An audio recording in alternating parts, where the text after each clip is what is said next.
Imagine a mother who did her best to protect her children's honor, even camping for months alongside her bodies. We are talking about Rizpah, a concubine of King Saul of Israel. The story of Rizpah became known in the Bible precisely because of his dedication to protecting the bodies of his dead children. Rizpah was an Ivete descendant of Aya. This means that Rizpah was a foreign woman. The biblical text says that Rizpah was the mother of at least 2 children, Armani and Mephibosheth. And here it is important to emphasize that this child of Rizpah, named Mephibosheth, should not be confused with the Mephibosheth, who was the son of Jonathan. And in this video, you will know everything the Bible says about who Rizpah was, and will understand why its story was marked by the tragedy. To understand who was Rizpah, first you need to know a little about the environment in which she lived. Rizpah was linked to the court of Israel in a context of many intrigues, conspiracies, and power changes. After King Saul's death, his sketch son was declared king of the tribes of Israel, except for the tribe of Judah, who at the time already recognized David's leadership. Therefore, Idbums basically reigned over the northern tribes, and David reigned over the tribe of Judah.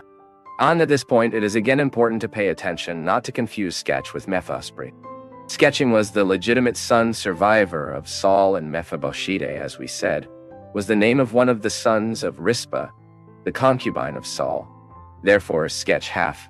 Besides, of course, to be one of the names of the grandchildren of Saul, the son of Jonathan, who was crippled. So that was a period of much instability that involved a long war between the house of Saul and David's house. And in that context, a warrior named Abner, who was the commander of the army of Israel under the leadership of the House of Health, gained much power and prestige in Israel. However, at one point, Sketch accused Abner of having related with Rizpah, and that ended up generating fatal discord between them. But what was the problem of Abner and Rizpah to relate? The problem was that Rizpah had been the king's concubine. In concluding that Abner had been involved with Rizpah, he threw up practically accused Abner of betrayal. This did not happen because Sketching simply was jealous of Abner and Rizpah's alleged relationship, but it happened because he feared that this relationship was an Abner movement to occupy the throne of Israel. Do you remember that I just said that Abner was very powerful in Israel at that time? So that was the fear of Sketching.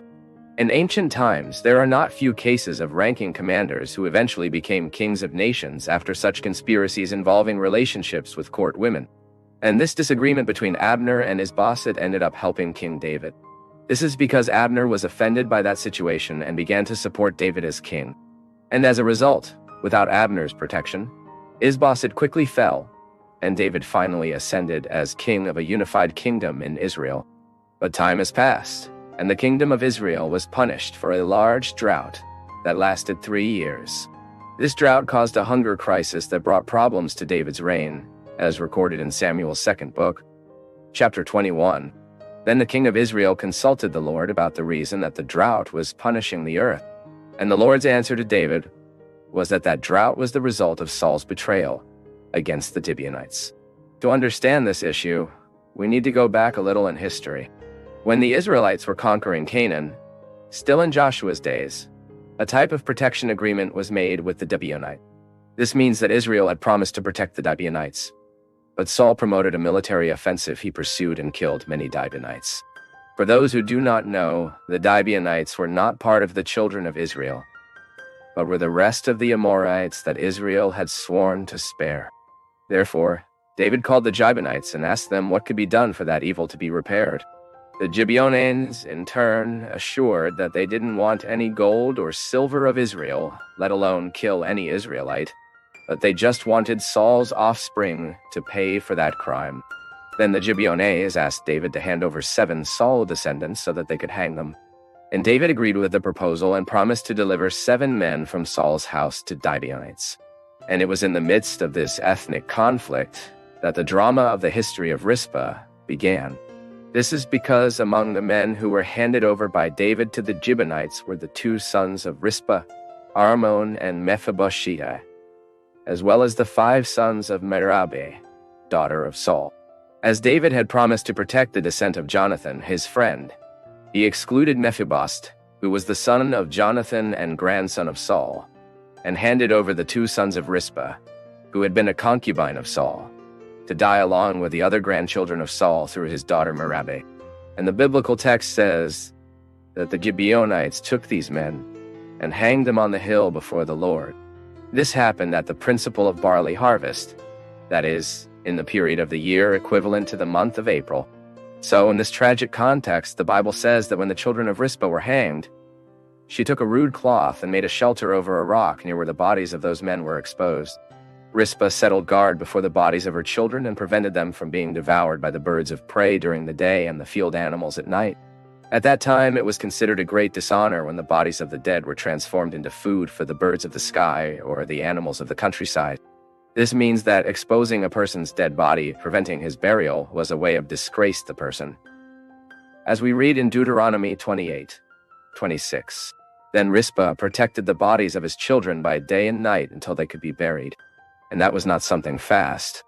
Rizpah has been a tireless protector of her children's bodies from the beginning of the harvest to the beginning of autumn rains in the northern hemisphere, a period of almost 6 months. David is likely to have left the bodies exposed throughout this time, hoping some evidence that the crime against the Gibeons had been repaired, and that the Lord's blessing was again over Israel. But King David learned of Rizpah's dedication to protecting the bodies of his children, and at this point the biblical text implies that David had the remains of those men collect, and, like the bones of Saul and Jonathan, they were recovered from the residence of Jabes of Lead. The bones of those men were buried in a dignified way in the tomb from Saul's family. And it is interestingly, until that moment, the Bible says that the Lord had not changed his attitude toward the land of Israel. That is, hunger still persisted. But after the bodies are buried, the biblical writer records that God became favorable to the earth. This means that the crisis had come to an end.